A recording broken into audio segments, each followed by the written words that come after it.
அப்துல் மாலிக் தஸ்தகீர் அப்படின்ற பேர் தான் இன்னைக்கு மலேசியா, சிங்கப்பூர், தாய்லாந்து, இந்தியா ஆகிய நாடுகளில் பரபரப்பாக பேசப்படுற ஒரு பேர். இந்த அப்துல் மாலிக் தஸ்தகீர் அப்படின்னு சொன்னா பொதுவா யாருக்கும் தெரியாது. ஆனால் டத்தோ மாலிக் அப்படின்னு சொன்னாதான் பொதுவா எல்லாருக்கும் தெரியும். டத்தோ மாலிக் அப்படிங்கிறது வேற ஒண்ணும் இல்லை. டத்தோ அப்படிங்கிறது மலேசியாவில் ஒரு சிறந்த குடிமகனாக இருந்தால் அவர்களுக்கு அந்த நாடு ஒரு விருது கொடுக்கிறது. அந்த விருதின் பெயர் தான் டத்தோ. பொதுவாக இந்த விருது வருஷத்திற்கு 400 பேருக்கு கொடுக்கிறார்கள். அப்படி விருது கொடுப்பதால் மலேசியாவில் வருடா வருடம் 400 பேர் டத்தோ பட்டம் வாங்கிக் கொள்கிறார்கள். அதனால் மலேசியாவில் இருக்கும் பெரும்பாலானவர்களுக்கு டத்தோ பட்டம் கிடைக்கிறது. Dato Samuel, Dato Murugan, Dato Malik, Dato Muhammad, Dato என்ற பெயர் தான் அங்கே மலேசியாவில் பெரும்பாலும் கூறப்படுகிறது. பொதுவாக இந்த டத்தோ பட்டத்தை அனைவரும் போற்றுக்கொள்கிறார்கள். இதனால் தான் அப்துல் மாலிக் தஸ்தகீர் என்கிற பெயர் சுருக்கப்பட்டு டத்தோ மாலிக் என்று ஆகிவிட்டது. டத்தோ மாலிக் மலேசிய டான், நிழல் உலக மலேசிய டான் என்று போற்றப்படுகிறார் இந்த டத்தோ மாலிக். டத்தோ மாலிக் மலேசியாவில் மிகப்பெரிய பணக்காரராக இருக்கிறார். நகைக்கடைகள், ரெஸ்டாரண்ட்கள், ஹோட்டல்கள் என்று மலேசியாவில் பல பிசினஸ்கள் செய்கிறார் டத்தோ மாலிக். அதோடு இல்லாமல் இந்திய சினிமாக்களை அங்கே டிஸ்ட்ரிபியூட் செய்யும் டிஸ்ட்ரிபியூட்டராகவும் இருக்கிறார். குறிப்பாக அதிக அளவில் இவர் தமிழ் படங்களை மலேசியாவில் டிஸ்ட்ரிபியூட் செய்து மலேசிய தமிழர்களுக்கு கொடுக்கிறார். தமிழ் படங்கள் அதிக அளவில் மலேசியாவில் திரையிடப்படுகிறது. அதற்கு காரணம் டத்தோ மாலிக் தான். அதோடு இல்லாமல் மலேசியாவில் ஒரு கலை நிகழ்ச்சி நடக்கிறது என்றால் அதற்கு காரணமாக இருப்பவர் டத்தோ மாலிக் தான். தமிழ் சினிமா பிரபலங்களுக்கு மட்டுமல்லாது இங்கே தமிழ் சினிமாவில் இருக்கும் அனைவருக்கும் மலேசிய டத்தோ மாலிக் என்றால் அனைவருக்கும் நன்றாகவே தெரியும். மலேசியாவில் சினிமா தயாரிக்கவும் செய்திருக்கிறார் டத்தோ மாலிக். எப்போதுமே விழாக்கள், சினிமா நிகழ்ச்சிகள், கொண்டாட்டங்கள், கடைத்தரிப்புகள் என்றுதான் இருந்து கொண்டிருக்கிறார் Dato Malik. Super star Rajinikanth நடித்த கபாலி படத்தை விநியோகம் செய்தவர், மலேசியாவில் விநியோகம் செய்தவர் டத்தோ மாலிக். அதோடு இல்லாமல் இந்த கதையை வைத்து அங்கே அவர் ஒரு மலேசியாவில் புதிதாக ஒரு படத்தையும் தயாரித்து வெளியிட்டிருக்கிறார். இப்படி பெயர் பெற்ற டத்தோ மாலிக் திடீரென்று கதற ஆரம்பித்து விட்டார். அதற்கு காரணம் இந்தியாவில் கைது செய்யப்பட்ட ஜாபர் சாதிக் தான். அதாவது போதைப் பொருள் கடத்தல் மன்னன் ஜாபர் சாதிக் தான் இதற்கு காரணம். இந்தியாவில் கைது செய்யப்பட்ட ஜாபர் சாதிக்குக்கும் மலேசிய டான் டத்தோ மாலிக்கிற்கும் தொடர்பு இருக்கிறது. இவர்தான் ஜாபர் சாதிக்கின் முதலாளி என்றெல்லாம் பலரும் வீடியோ போட ஆரம்பித்து விட்டார்கள். அதனால் தான் இப்போது கதறுகிறார் Dato Malik. Dato Malik video ஒன்றை வெளியிட்டிருக்கிறார். அதில் அவர் தனது வக்கீலோடு இருக்கிறார். அதில் அவர் கூறியிருப்பதாவது, அந்த வீடியோவில் அவர் கூறுவதாவது, எனக்கும் இந்தியாவில் கைது செய்யப்பட்ட ஜாபர் சாதிக்குக்கும் எந்த தொடர்பும் கிடையாது. நான் ஜாபர் சாதிக்கை இதுவரை பார்த்ததே இல்லை. நான் தான் ஜாபர் சாதிக்கின் முதலாளி என்றெல்லாம் வீடியோக்கள் வெளிவருகிறது. இது மிகவும் கண்டனத்துக்குரியது. இந்தியாவிலும் மலேசியாவிலும் இது போன்ற வீடியோக்கள் வெளியிடுபவர்கள் மீது சட்டப்படி நடவடிக்கை எடுப்பேன். இந்தியாவில் அதற்காக வழக்கறிஞரை வைத்தும் மலேசியாவில் வழக்கறிஞரை வைத்தும் இது போன்ற வீடியோக்கள் வெளியிடுபவர்கள் மீது சட்டப்படி நடவடிக்கை எடுப்பேன். ஆகவே இது போன்ற வீடியோக்கள் வெளியிட்டு அவதூறு பரப்பாதீர்கள் என்று அவர் தனது வீடியோவில் கூறியிருக்கிறார். இந்த டத்தோ மாலிக் தமிழ்நாட்டின் சூப்பர் ஸ்டார் ரஜினிகாந்தின் நெருங்கிய நண்பர். ரஜினிகாந்த் மலேசியா சென்றால் டத்தோ மாலிக் வீட்டில் தான் தங்குவார் அல்லது அவர் ஏற்பாடு செய்யும் ஹோட்டலில் தான் தங்குவார். அதற்கான ஏற்பாடுகளை டத்தோ மாலிக் செய்து விடுவார். அவர்கள் தங்குவது, அவர்கள் எங்கே செல்ல வேண்டும், என்னென்ன வசதிகள் வேண்டும் என்றெல்லாம் பார்த்து செய்வார். ஏனென்றால் நடிகர் ரஜினிகாந்த் மீது அளப்பரிய ஆர்வம் கொண்டவர் டத்தோ மாலிக். பொதுவாக மலேசிய தமிழர்கள் ரஜினி மீது அளவுக்கு அதிகமான அன்பு கொண்டவர்கள். பெரும்பாலும் ரஜினி ரசிகர்களாகவே இருக்கிறார்கள் மலேசிய தமிழர்கள். அதனால் ரஜினி என்றால் அவர்களுக்கு உயிர். அதே போன்றுதான் நமது டத்தோ மாலிக்குக்கும் அவர் உயிர். ரஜினி குடும்பமும் ரஜினியும் மலேசியா சென்றால் எப்படி டத்தோ மாலிக் வீட்டிலும் அல்லது டத்தோ மாலிக் ஏற்பாடு செய்யும் ஹோட்டல்களில் தங்குகிறார்களோ அதுபோன்று டத்தோ மாலிக் இந்தியா வந்தால், குறிப்பாக தமிழ்நாட்டிற்கு வந்தால் ரஜினிகாந்தை சந்திக்காமல் செல்ல மாட்டார். ரஜினிகாந்தை சந்தித்து அவரோடு பேசிவிட்டுத்தான் செல்வார். அப்படிப்பட்ட ஒரு அந்யோன்யம் இருவருக்கும் உண்டு. இது பல வருடங்களாக தொடர்ந்து கொண்டிருக்கிறது. ஏனென்றால் டத்தோ மாலிக் அங்கே ஒரு மிகப்பெரிய விஐபி. இந்தியாவில் தமிழ்நாட்டில் ரஜினிகாந்த் ஒரு பெரிய விஐபி. இப்படி இருவரும் விஐபிகளாக இருப்பதால் அங்கே சென்றால் இவரும், இங்கே வந்தால் அவரும் ஒன்றாக இணைந்து பேசிக்கொள்வார்கள். அவர்களது நட்பு வட்டாரமும் தொடர்ந்து கொண்டிருந்தது. இன்று வரை அவர்கள் நட்பாகவே இருந்து வருகிறார்கள். இதுதான் ரஜினிகாந்திற்கும் டத்தோ மாலிக்கிற்கும் உள்ள உறவு. ஆனால் இப்போது டத்தோ மாலிக் கதற ஆரம்பித்து விட்டார். ஏனென்றால் போதை கடத்தல் மன்னன் ஜாபர் சாதிக் இந்தியாவில் கைது செய்யப்பட்டவுடன் கதற ஆரம்பித்திருக்கிறார் டத்தோ மாலிக். இந்த டத்தோ மாலிக் என்று கூறப்படும் அப்துல் மாலிக் தஸ்தகீர் தமிழ்நாட்டின் ராமநாதபுரம் மாவட்டத்தைச் சேர்ந்தவர். டெல்லியில் கைது செய்யப்பட்ட போதைப் பொருள் கடத்தல் மன்னன் ஜாபர் சாதிக்கும் ராமநாதபுரம் மாவட்டத்தை சேர்ந்தவர்கள். இருவரும் ஒரே ஊரை சேர்ந்தவர்கள் என்றும் கூறுகிறார்கள். அதோடு இல்லாமல் இருவரும் உறவினர்கள் என்றும் கூறுகிறார்கள். இருவருக்கும் கிட்டத்தட்ட ஒரே வயதுதான். டத்தோ மாலிக் பிழைப்பதற்காக மலேசியா சென்றார். ஒரு துணிக்கடையில் வேலை செய்ய ஆரம்பித்தார். அதன் பிறகுதான் அவரது வளர்ச்சி அங்கே சினிமாவில் காட்டுவதை விட மிக அபாரமாக அவர் வளர்ந்து இருக்கிறார். ஒரு ஜவுளி கடையில் எடுபிடி ஆளாக வேலைக்கு சேர்ந்தார் டத்தோ மாலிக். பின்புதான் அவர் இன்று தங்க நகை கடைகள், வைர நகை கடைகள், ஜவுளி கடைகள், ரெஸ்டாரண்ட்டுகள், ஹோட்டல்கள் என்று அவரது சாம்ராஜ்யம் மலேசியாவில் பறந்து விரிந்திருக்கிறது. இப்படிப்பட்ட நிலையில்தான் டத்தோ மாலிக் 7 மாதங்களுக்கு முன்பு மலேசியாவில் கைது செய்யப்பட்டார். அதற்கு காரணம் மலேசியாவிலிருந்து பலருக்கும் சட்டவிரோதமாக பண பரிமாற்றம் செய்தார் என்று குற்றம் சாட்டி இருந்தது மலேசிய அரசாங்கம். அதோடு இல்லாமல் உலகின் பல்வேறு தீவிரவாத அமைப்புகளுக்கு இவர் நிதி கொடுத்தார் என்றும் குற்றம் சாட்டி இருந்தது மலேசிய அரசாங்கம். மலேசியாவில் இருப்பது முஸ்லிம் கவர்மெண்ட். அதனால் அங்கே சட்ட திட்டங்கள் கெடுபிடியாக இருக்கும். முஸ்லிம் ஷரியத் சட்டப்படிதான் அங்கே தண்டனைகள் தரப்படுகிறது. முஸ்லிம் ஷரியத் சட்டங்கள் தான் அங்கே பெரும்பாலும் கடைபிடிக்கப்படுகிறது. அப்படிப்பட்ட ஒரு முஸ்லிம் நாடுதான் மலேசிய நாடு.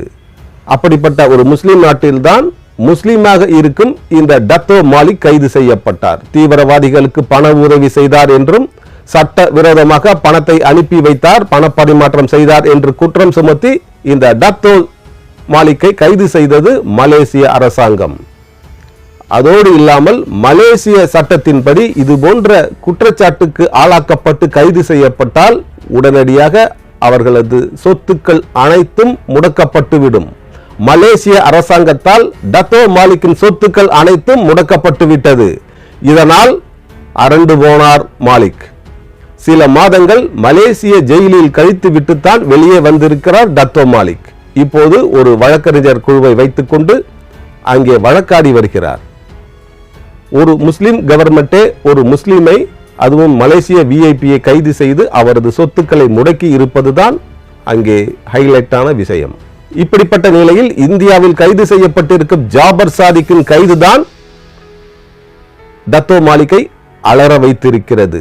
ஜாபர் சாதிக்கின் குருதான் டத்தோ மாலிக் என்று செய்திகள் வந்த வண்ணம் இருக்கின்றன. இது பற்றி இந்திய அரசாங்கமும் விசாரித்து வருகிறது. மலேசிய அரசாங்கமும் விசாரித்து வருகிறது. இந்தியாவும் மலேசியாவும் பரஸ்பரம் தங்களது தகவல்களை பரிமாறிக்கொண்டிருக்கின்றன. ஜாபர் சாதிக்கை நான் பார்த்ததே இல்லை என்கிறார் டத்தோ மாலிக்.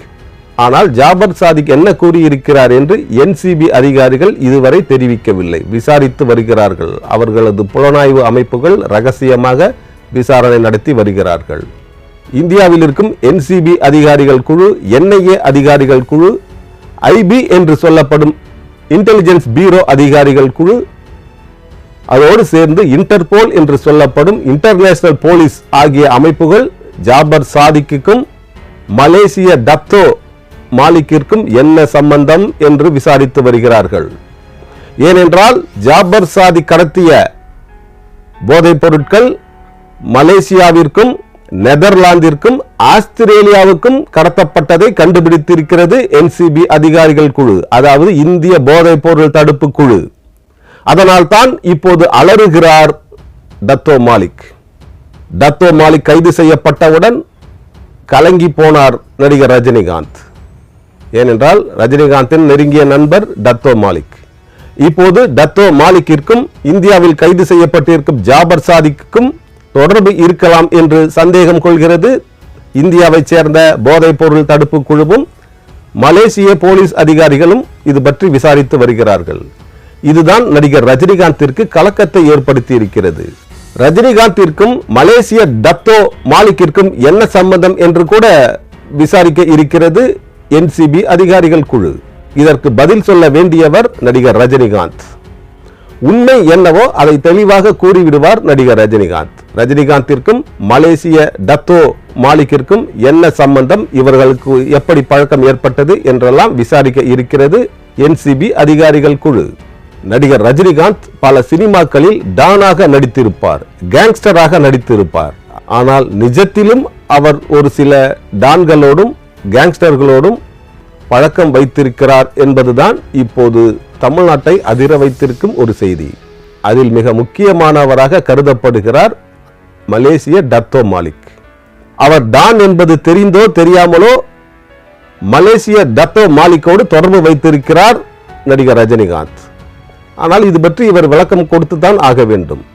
மலேசியாவில் நடக்கும் கலை நிகழ்ச்சிகளோ சிங்கப்பூரில் நடக்கும் கலை நிகழ்ச்சிகளோ இந்த இரண்டு நாடுகளில் நடக்கும் சினிமா கலை நிகழ்ச்சிகள் பாட்டு கச்சேரிகள் ஆகியவற்றை ஏற்பாடு செய்வது மலேசிய டத்தோ மாலிக் தான்.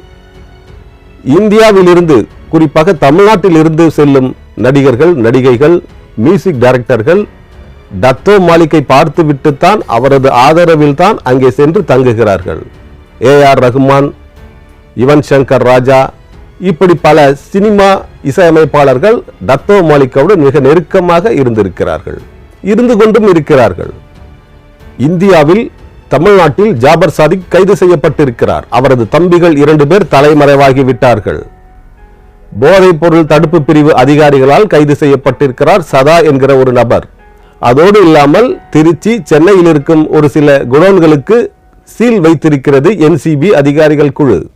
எப்படி மலேசிய டத்தோ மாலிக் சினிமாக்காரர்களுடன் நெருக்கமாக இருந்தாரோ அதே போன்ற ஒரு நிலையைத்தான் இங்கே தமிழ்நாட்டில் ஜாபர் சாதிக்கும் எடுத்திருக்கிறார். தமிழ்நாட்டு சினிமாக்காரர்கள் மத்தியில் அவர் மிக நெருக்கமாக இருந்திருக்கிறார். சமீபத்தில் இவர் 4 படங்களை தயாரித்து வருகிறார். அங்கே டத்தோ மாலிக்கும் அதுபோன்றுதான் செய்து கொண்டிருக்கிறார். அங்கே அவரும் பல பிசினஸ் சாம்ராஜ்யங்களை உருவாக்கிவிட்டார். இங்கே தமிழ்நாட்டிலும் ஒரு பிசினஸ் சாம்ராஜ்யத்தை உருவாக்கிவிட்டார் ஜாபர் சாதிக். ஹோட்டல்கள், காபி ஷாப்புகள், தங்கும் விடுதிகள், ஏற்றுமதி இறக்குமதி நிறுவனங்கள் என்று இவரது வியாபார சாம்ராஜ்யமும் தமிழ்நாட்டில் பறந்து விரிய ஆரம்பித்து விட்டது. இந்த நிலையில்தான் இங்கே இவர் கைது செய்யப்பட்டிருக்கிறார். கிட்டத்தட்ட மலேசிய டத்தோ மாலிக்கின் ஜெராக்ஸ் காப்பி தான் தமிழ்நாட்டில் இருக்கும் ஜாபர் சாதிக் என்று கூறிவிடலாம். கிட்டத்தட்ட இருவரின் செயல்பாடும் ஒரே மாதிரி இருப்பதை காணலாம். அதனால் ஜாபர் சாதிக்கின் முதலாளியாகவும் குருவாகவும் குற்றம் சுமத்தப்படுகிறார் மலேசிய டத்தோ மாலிக்.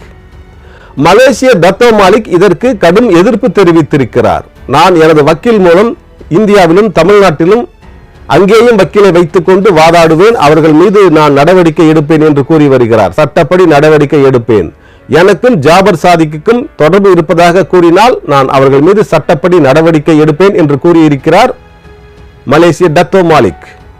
7 மாதங்களுக்கு முன்பே மலேசியாவில் கைது செய்யப்பட்டார் மலேசிய டத்தோ மாலிக்.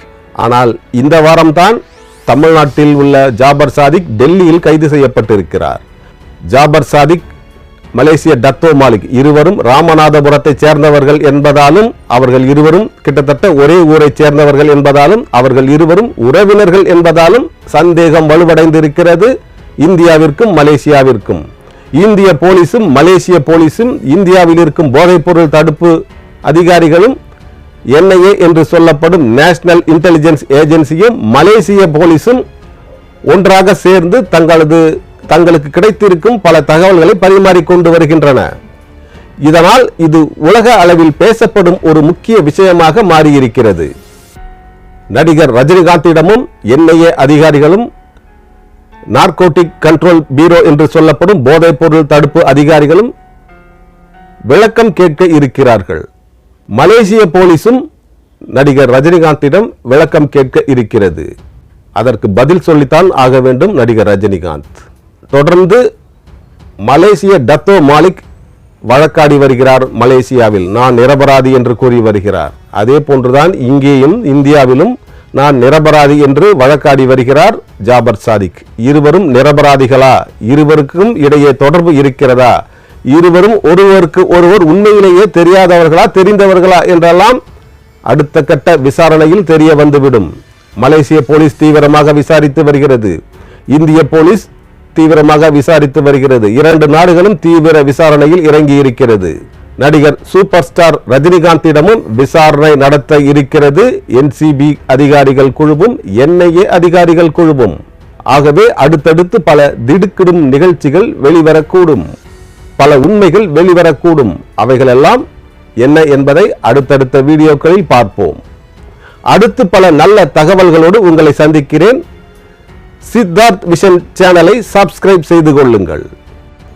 இந்த வீடியோ பிடித்திருந்தால் உங்கள் நண்பர்களுக்கு ஷேர் பண்ணுங்கள், லைக் பண்ணுங்கள், கமெண்ட் செய்யுங்கள். சித்தார்த் விஷன் சேனலை சப்ஸ்கிரைப் செய்து கொள்ளுங்கள். பக்கத்தில் உள்ள பெல் பட்டனையும் மறக்காமல் கிளிக் செய்து கொள்ளுங்கள். அதை தொடர்ந்து வருகிற ஆல் நோட்டிபிகேஷன் பட்டனையும் மறக்காமல் கிளிக் செய்து கொள்ளுங்கள்.